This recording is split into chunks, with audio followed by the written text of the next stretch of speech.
Good morning. Too early, isn't it? Look, I've been given talking points, and I don't like reading speeches, never have. But my chief of staff did put some stuff down here in writing just to make sure I don't miss anything. So I'm going to be reading a little bit, and then we're going to open up for questions. I've been on the ground less than 3 full days. I got in here Monday. President of the United States called me Monday morning and asked me to deploy here. Got here Monday evening, and I'm staying till the problem's gone. But we've made a lot of progress in the last 3 days. Marcos Charles, he's running ICE operations here. Rodney Scott, Commissioner of Customs and Border Protection, standing here beside me. Good morning, I'm Tom Homan, I'm the Border Czar for President Trump. I'm here on behalf of the President, along with U.S. Commissioner of U.S. Customs and Border Protection, Rodney Scott, and Marcos Charles, who's leading the enforcement effort here right now. I've been on the ground since Monday to regain law and order in the city beloved by many, and work together to remove threats from the community. During the past administration, we'll all remember, more than 10 million illegal aliens entered this nation. Many were national security threats, public safety threats. We can't remember over 2 million known gotaways. 2 million people who paid more to get away. Why? That's to scare the hell out of everybody. President Trump promised the American people, including the residents of Minnesota, that he would work to ensure our communities are safe. And with that, this administration is absolutely focused on identifying removal aliens that pose a public safety threat and national security threats. And the numbers prove it. The data proves it. In the past few days, I've met with Governor Walz, Attorney General Ellison, Mayor Fry, numerous police chiefs and sheriffs, and I have more to meet. I'll also be continuing the dialogue with business and religious leaders in partnership with Minnesota, your community leaders. I'll be meeting with them too, because I want to hear what they have to say.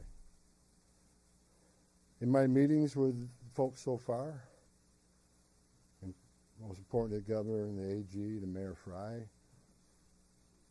we didn't agree on everything. I didn't expect to agree on anything. I've heard many people want to know why we're talking to people who they don't consider friends in administration. Bottom line is you can't fix problems if you don't have discussions. I didn't come to Minnesota for photo ops or headlines. You haven't seen me. I came here to seek solutions, and that's what we're going to do. And we've come a long way, and we got some good wins for the people of Minnesota, I think, and for the administration and for the safety and security of this city. One thing we did agree on, though, everybody I talked to agreed on, was that community safety is paramount. One thing we all agreed on was U.S. Immigration and Customs Enforcement is a legitimate law enforcement agency that has a duty to enforce the laws enacted by Congress and keep this community safe. Like I've said many times for the last several years, even before this administration, jurisdictions that refuse to cooperate with federal immigration authorities are sanctuaries for criminals. Sanctuary cities are sanctuaries for criminals, and endangers the residents of the community. To be clear, we did not agree with Minnesota state and local officials that they would be involved in immigration enforcement. I didn't ask them to be immigration officers. I'm asking them to be cops working with the cops to help us take criminal aliens off the street. What we did agree upon is not to release public safety arrests back in the community, and they could be lawfully transferred to ICE. I'll speak more about that. I will highlight that the Minnesota State Prison System under the Department of Corrections have been honoring ICE detainers. And we appreciate that important collaboration, and we're going to expand upon that. That decision has made Minnesota safer, not only for residents of Minnesota, but the men and women law enforcement. Not just ICE, all law enforcement. Rather than arresting the same public safety threat, significant public safety threat over and over again, they agree to work with us to identify those people and remove them. I'm also pleased to announce I had a very good meeting with Attorney General Ellison, and he has clarified for me that county jails may notify ICE of the release dates of criminal public safety risks so ICE can take custody of them upon the release from the jail. And let me tell you why that's important. I know people are a lot concerned about the manpower has been sent in law enforcement manpower. Look, I've said this many times before. I've said it for the last several years. Give us access to the illegal alien public safety threat and the safety and security of a jail. It's common sense. It's safer for the community, it's safer for the agent, and it's safer for the alien. Because anything can happen on a street arrest. It just makes common sense. And for the people that argue, well, we're a welcoming community because we want victims and witnesses of crime that are here illegally to feel safe to come to police without fear they're working with ICE, we're not going to talk to the victim and witness of crime. There's no problem there. They should feel safe to come to police and ask for help. All we want is to talk to the person that local and state law enforcement authorities locked in a jail cell.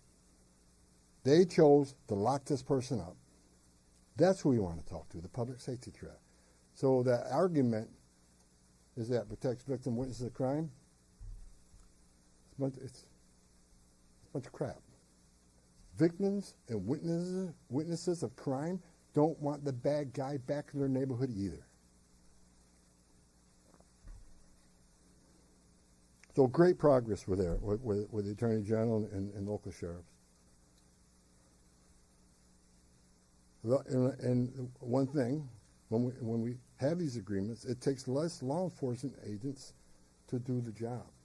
One agent can arrest one bad guy in the safety and security of a jail where he's behind the wire. We know we don't have weapons.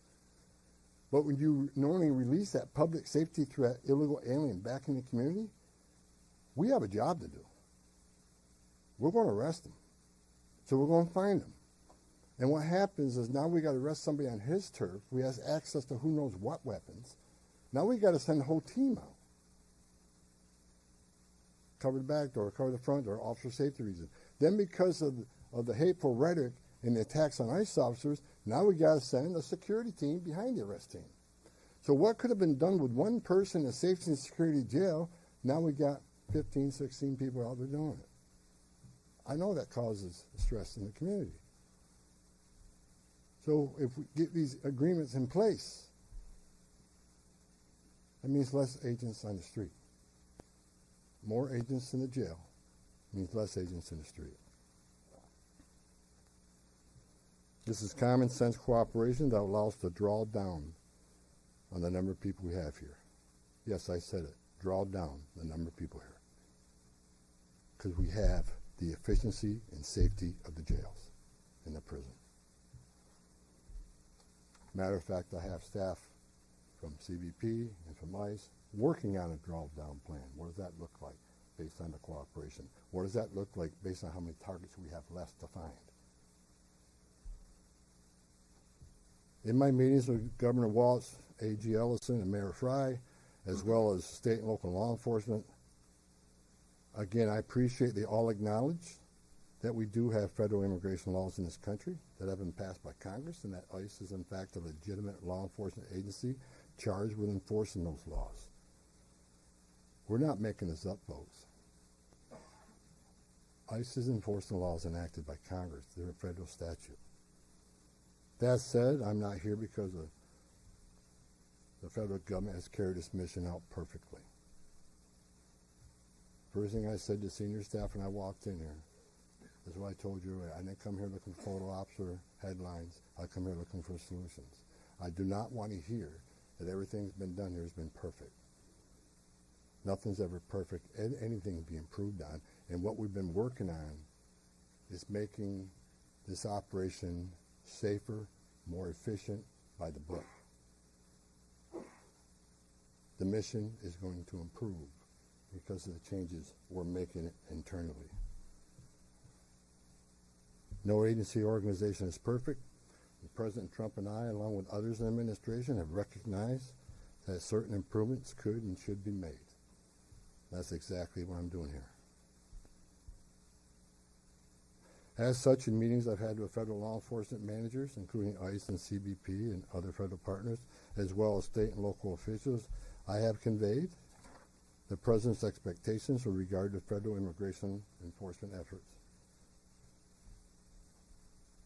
We will conduct targeted enforcement operations. Targeted. What we've done for decades. When we hit the streets, we know exactly who we're looking for.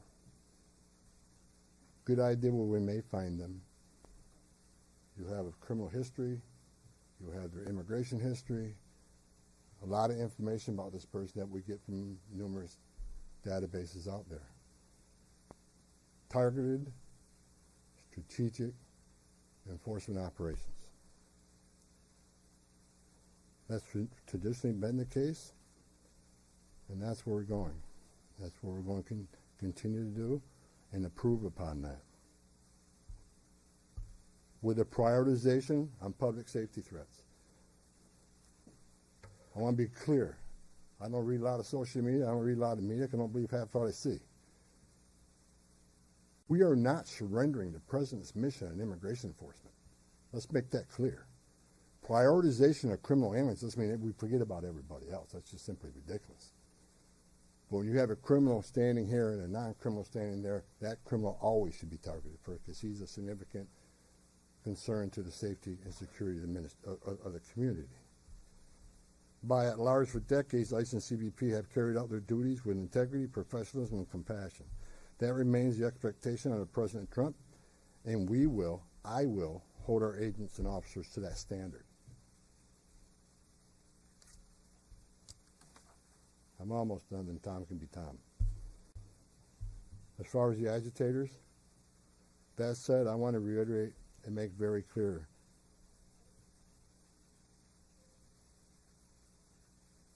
I want to make it clear. ICE and CBP officers are performing their duties in a challenging environment under tremendous circumstances. But they're trying to do it with professionalism. If they don't, they'll be dealt with.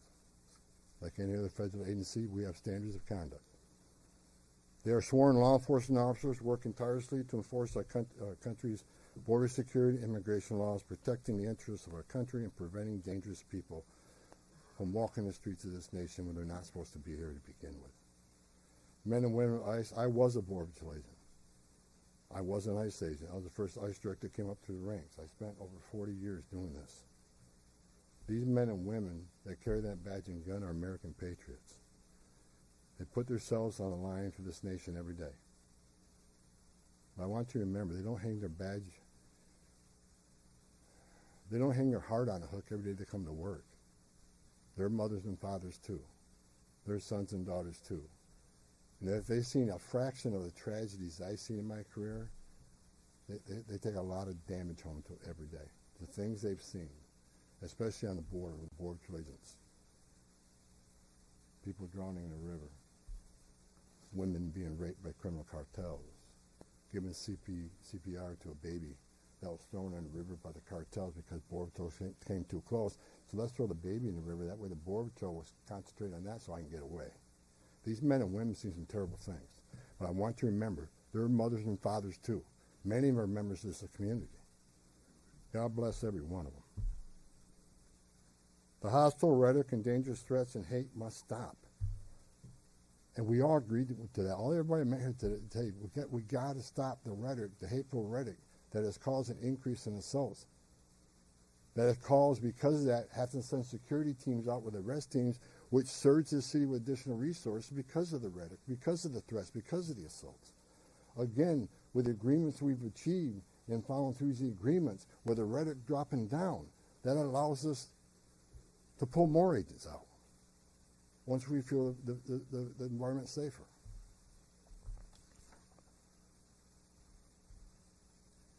I begged for the last 2 months on TV for the rhetoric to stop. I said in March, if the rhetoric didn't stop, there's going to be bloodshed. And there has been. I wish I wasn't right. I don't want to see anybody die. Not officers, not members of the community, and not the targets of our operations.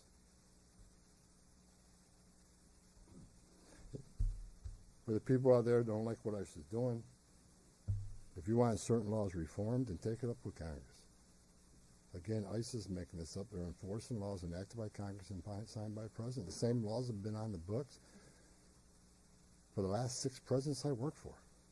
I started with President Reagan and ending with President Trump. Every administration, we enforce the same laws.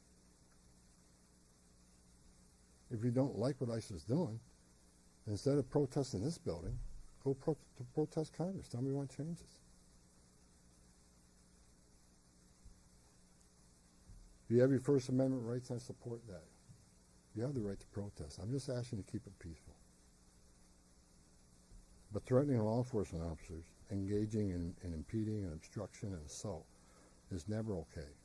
And there will be zero tolerance. You interfere, impede, assault an ICE officers, you will be arrested.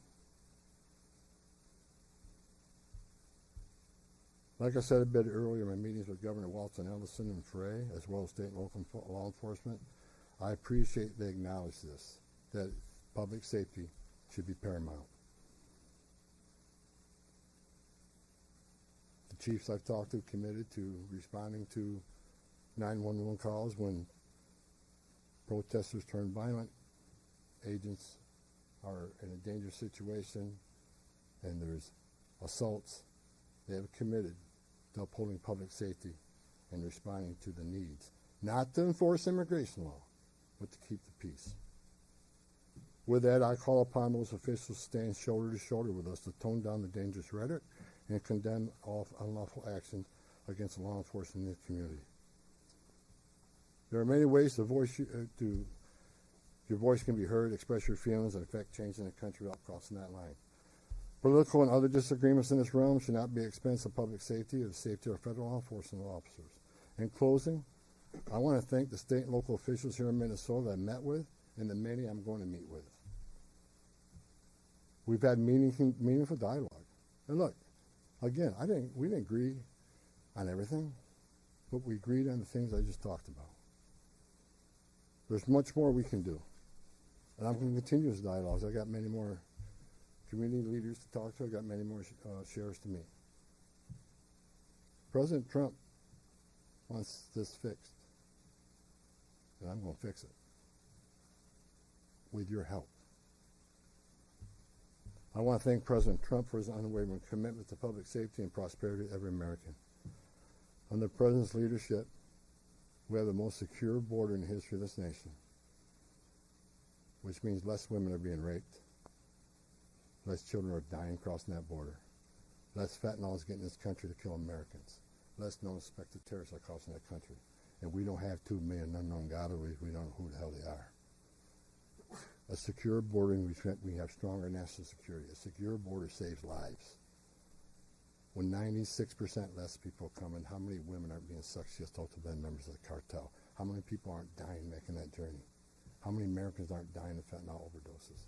How many women and children aren't being sex trafficked in this nation?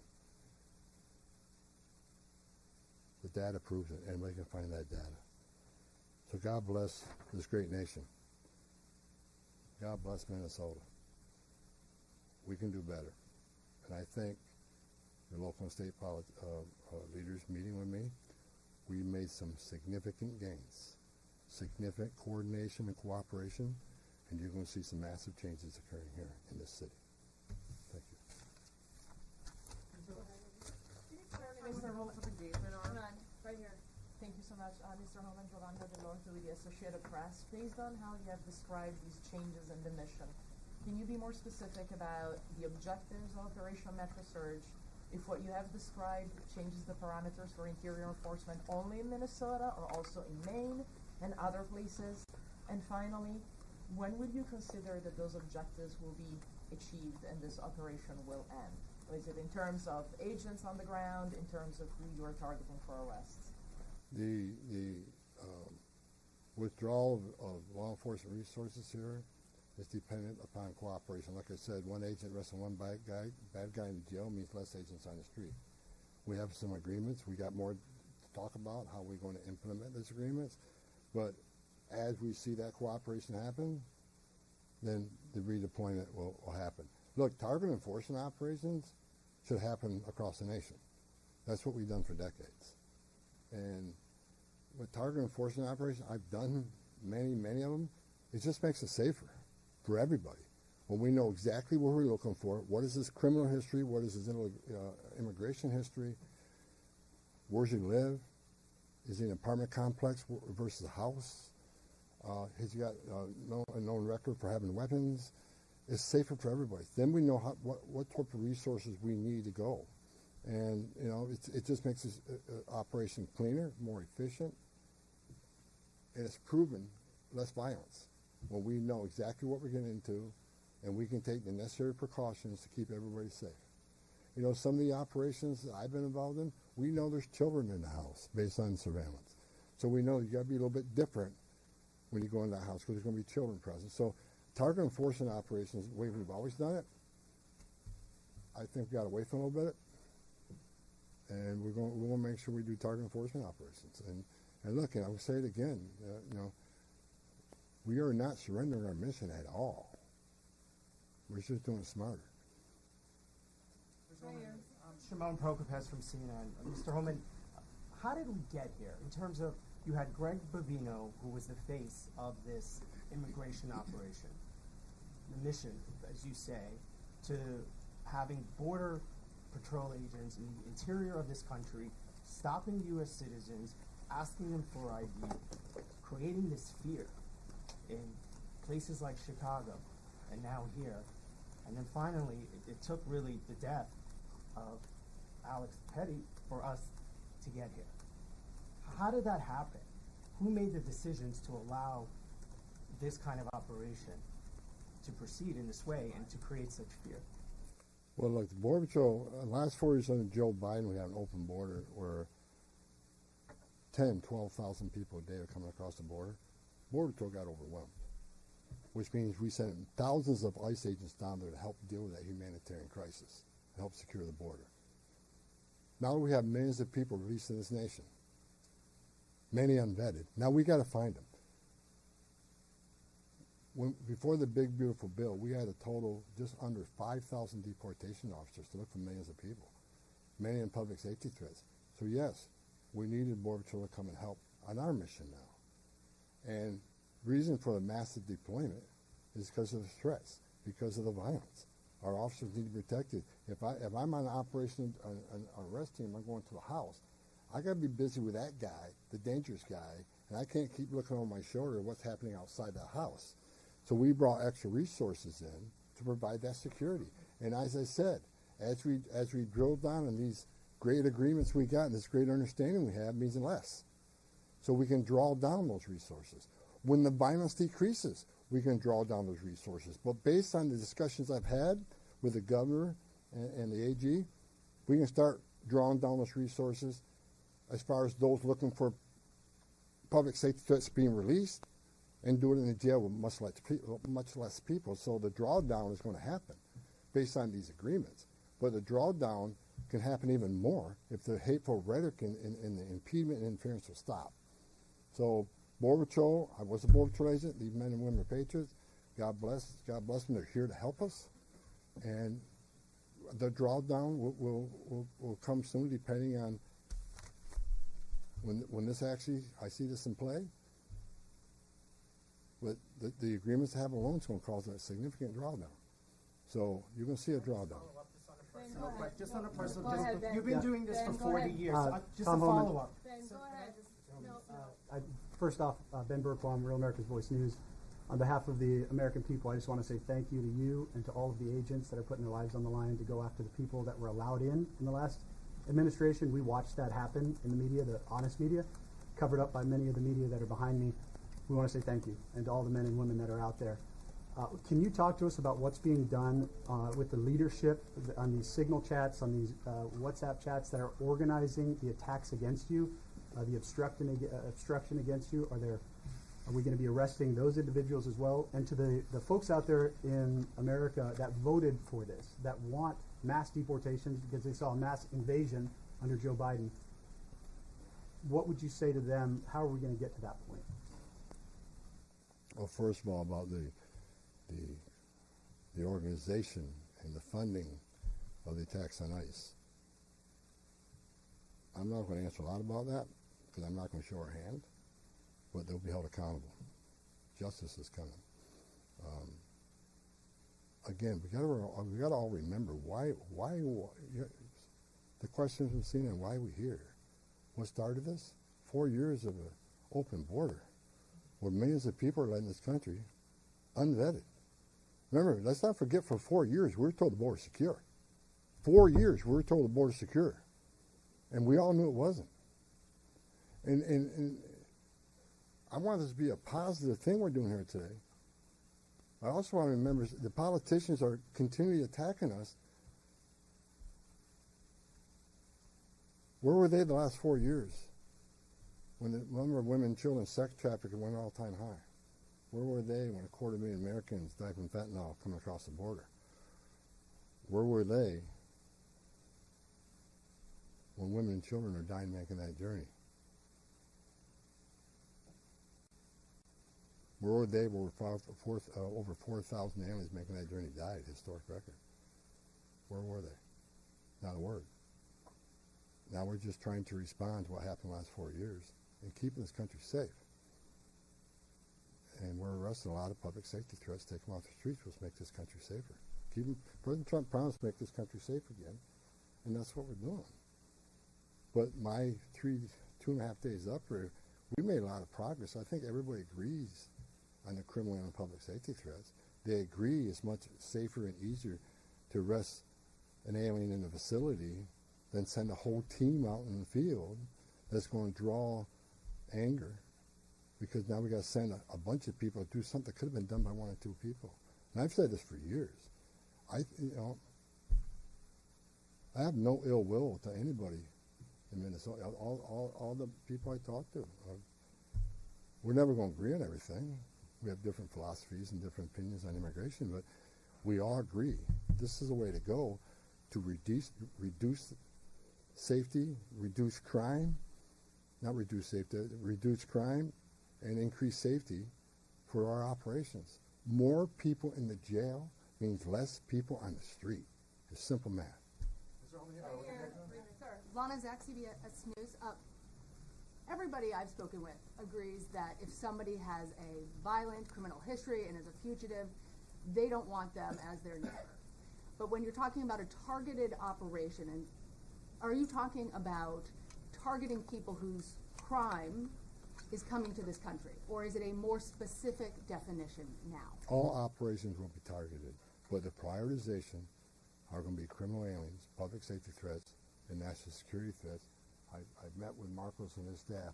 We got a lot of them. We got a lot of them to keep us busy. So that would be our focus. But that is enough that's what, there is not going to be a focus on people who have no other crimes except for their status. If you're in the country illegally, you're never off the table. But prioritization doesn't mean you forget about everybody. So let me say this. If the message we send is you can enter this country illegally, it's a crime, don't worry about it. You can have your due process, show up in court, not show up in court, get ordered removed, don't worry about it. Unless you commit a serious crime, you're good to go. If that's the message we send to the world, you're never going to fix this problem. The most vulnerable people in the world will make that dangerous journey like they did under the Joe Biden administration. Over 4,000 aliens died making that journey. And again, a significant increase in sex trafficking. Because when they did that and opened those borders up saying, we're not going to detain you, we're going to give you free health care, we're going to fly you to the city of your choice, put you in a free hotel room, give you 3 meals a day, and give you work authorization, we're just going to bring you in. And when they did that, they sent a message to the whole world, you can come and do this. And what happened? They overwhelmed the men and women of the Border Patrol, where many days 70% of agents were pulled off that line. 70%. You don't think the criminal cartels had a field day with that? They created gaps for the cartels do their activity. And that's why you've seen the rise in fentanyl overdose. That's why you saw the rise in sex trafficking. The 2 million plus known gotaways, why did they pay more to get away? Why didn't they pay less, turn yourself in, get released within 24 hours? You get a free airline ticket to the city of your choice. We're going to give you a free hotel room, and we'll give you free food and free medical care. And you'll get work authorization in 6 months. Why did 2 million people choose to pay more not to take advantage of that giveaway program? They didn't want to be vetted. They didn't want to be fingerprinted. That scares the hell out of me, and it does still. The Trump administration with ICE and Secretary Noem and Marco Rubio and the intelligence community, Tulsi Gabbard, we're all working together to try to identify who these people are, and we've already found many of them. But it's hard work to do, but there are national security threats walking this nation because of the last administration. And they are one of our main priorities, too. Thank you. Can you please be specific about how many ICE and how many Border Patrol agents are currently operating in the state? I think we're there 3,000. There's been some rotations. Another thing I witnessed when I came here, I'll share this with you. I met with a lot of people, a lot of the agents. They've been in theater. Some of these people have been in theater for 8 months. So there's going to be rotations of personnel. Hopefully less now that we have some agreements. Maybe we can make it more efficient and safe. But they've been in theater a long time. And so, there's rotations happen all the time to get people out here and go home, get some rest and see their families. Day after day, can't eat in restaurants, day after day, having people spit on you and blow whistles at you, day after day, having all these threats at you, day after day, having people trying to interfere with you, day after day. They're human.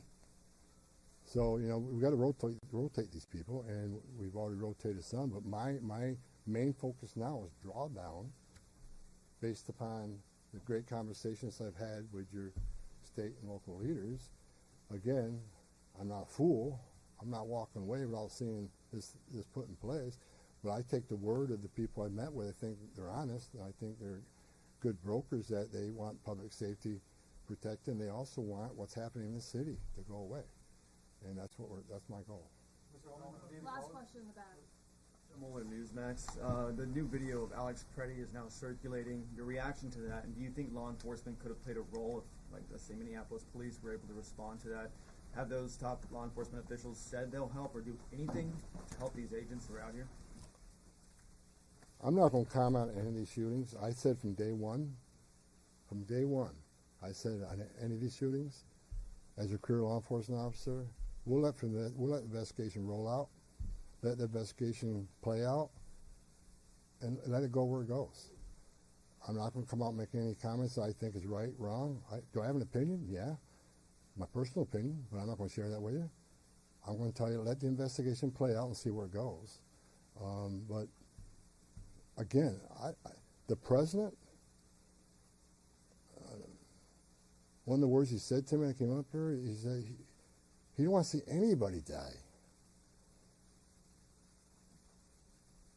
The less interference, the less rhetoric, the less, I have buried Border Patrol agents and I've buried ICE agents throughout my career, and the saddest thing I've ever done is hold